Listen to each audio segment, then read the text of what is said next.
Well, I'm hoping just to get this started off, but I just want to thank you guys for coming, and it feels good to be here with people who love him, and I just want to thank some specific people. My Aunt Opal is here tonight. That is nice. I got two cousins at least, Deb and Anita. Thank you guys. It's good to have cousins here.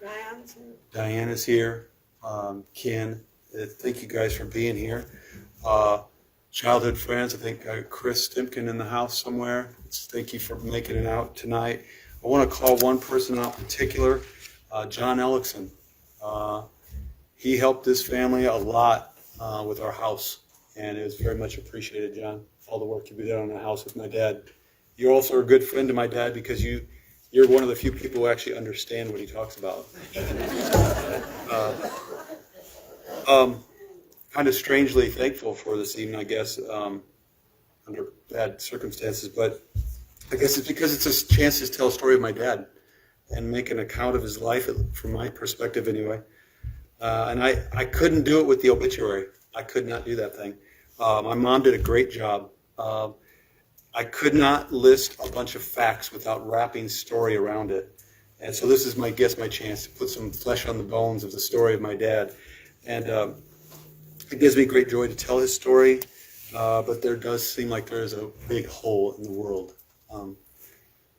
Our friend Megan Powers is here, and she shared a poem with me the other day, and it said about how sometimes when you're going through this process, you can get ambushed by grief in the strangest of places. And I was in the garage, and I had some grease in my hand, and I needed a paper towel. And if you know anything about the paper towel process in the garage, man, you don't grab a new one. I found myself looking in the garbage, because he had a process. You always went with the dirtiest one first, and I don't know when we ever used the clean ones, but he was from the Great Depression. You just don't mess around. You can make those paper towels last at least a year. But when I saw those paper towels, I tell you what, it was a punch in the gut, because it reminded me of my dad. And another thing about that is the world was not disposable to my dad. He didn't really throw things away, and that sometimes to a fault. But he fixed way more in his life than he broke. But first, before I get really going, I do want to say this, that I think it's necessary to tell the story of my dad. It has to be said that so much about my dad was made possible because of my mom. Her attention to details, like changing diapers. You don't want my dad changing diapers, if anyone knows that story. It was October. He took me out with the garden hose and got me cleaned up. My mom took care of the details. And I said before that my dad made the garage, literally, but I think the garage also made my dad.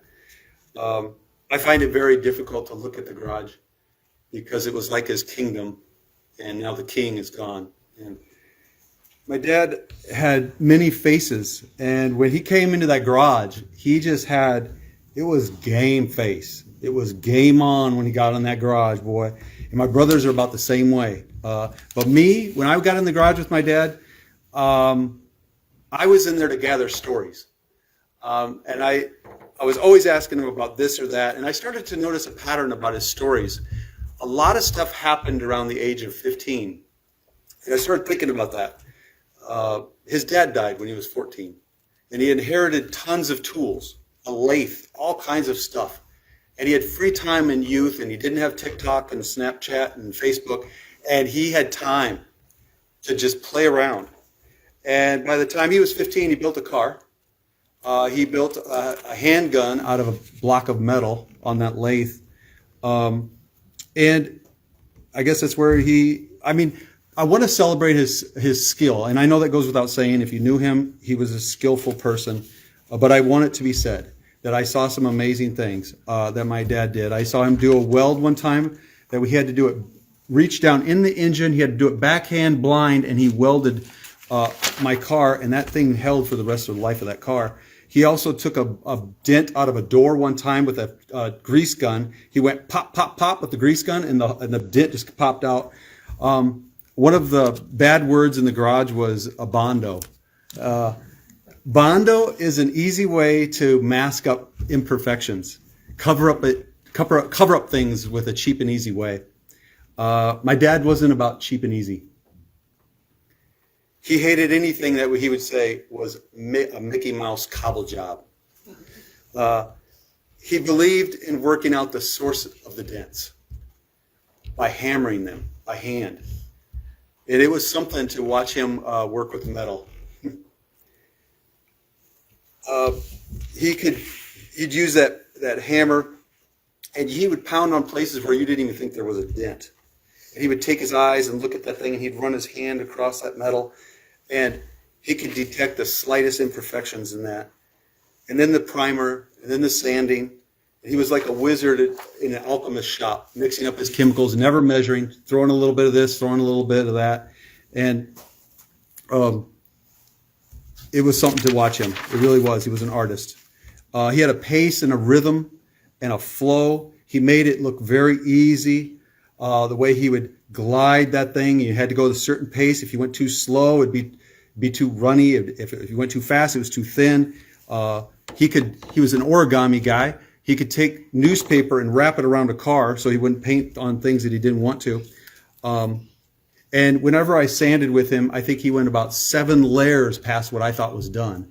And I had visions of me actually sanding through the metal. It was so much. His standard of quality was exhausting to try to keep up with. And then after that final coat, he'd get that. And if you were watching, it was very quick, but he would take a little step back, and he'd look at the handiwork of what he had done. And he'd have maybe just a little, Or he'd say, just like downtown. Sometimes he'd say that. And that meant it was good. It was downtown. That's good. And one of my favorite stories, I'm not going to tell too many, but one of my favorites is, it was during 2020. We took a trip. And the 36 broke down. By the way, that 36 was his grandpa's truck. He restored his own grandpa's truck. Anyway, we were the car was broken. We had the fuel pump out. And he's sitting there, and he said, hey, give me that M&M wrapper over there. We're like, what?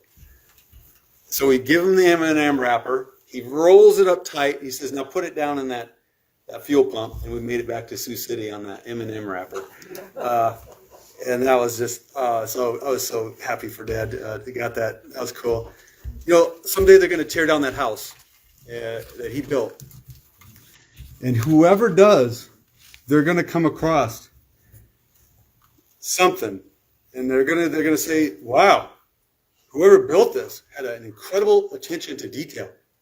This was a master craftsman who built this house. I wonder who put this house together. And I wish I'd be there to say, that was my dad.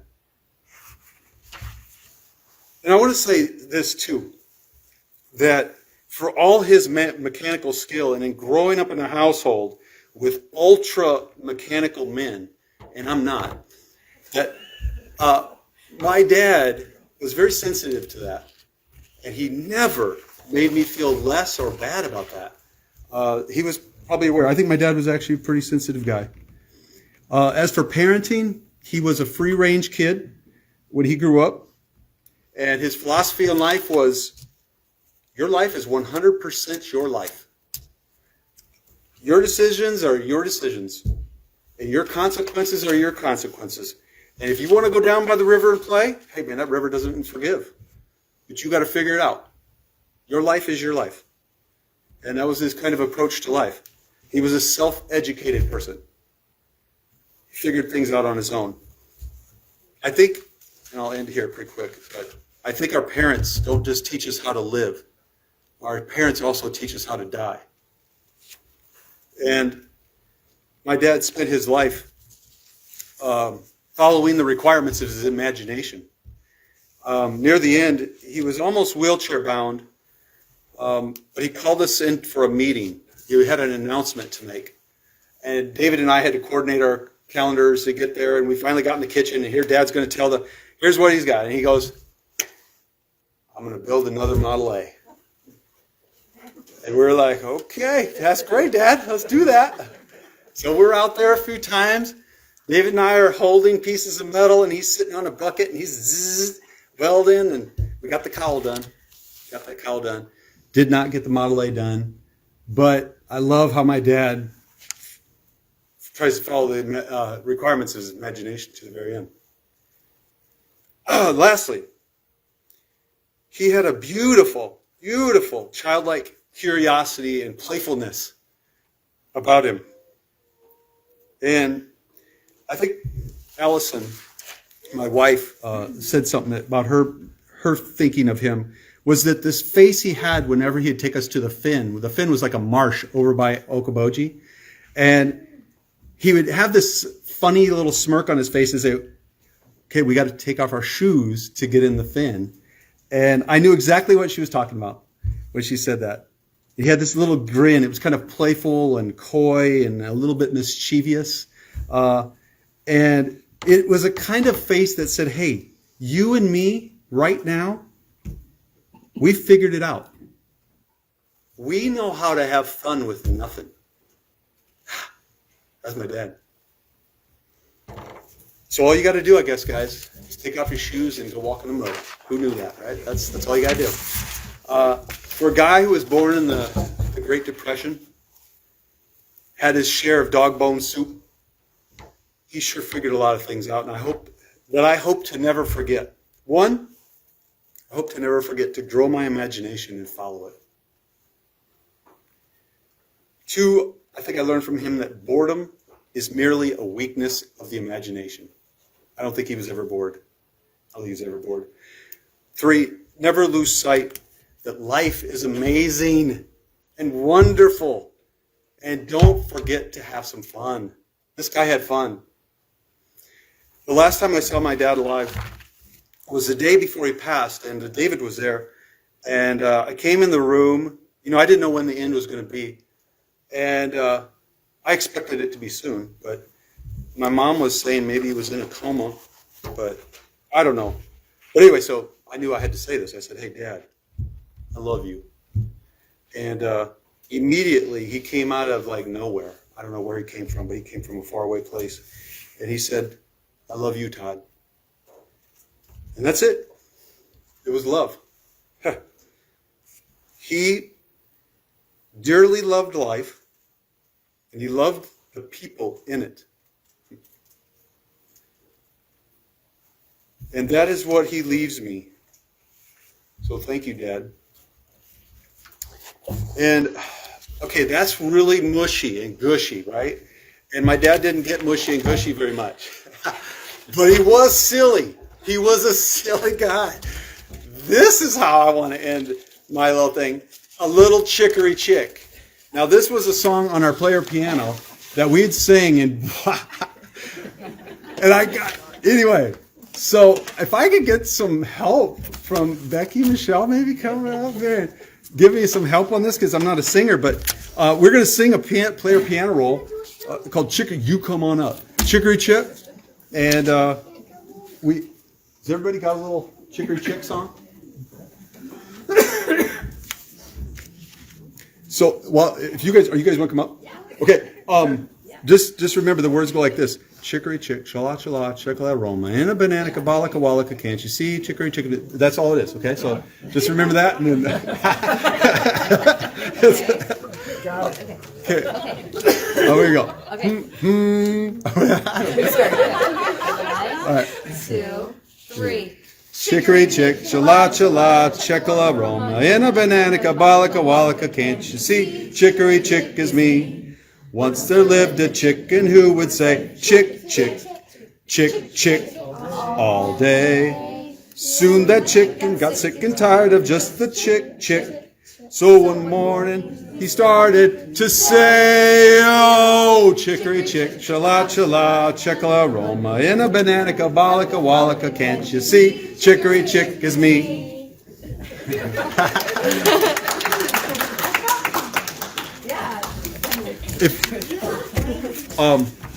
Anybody else?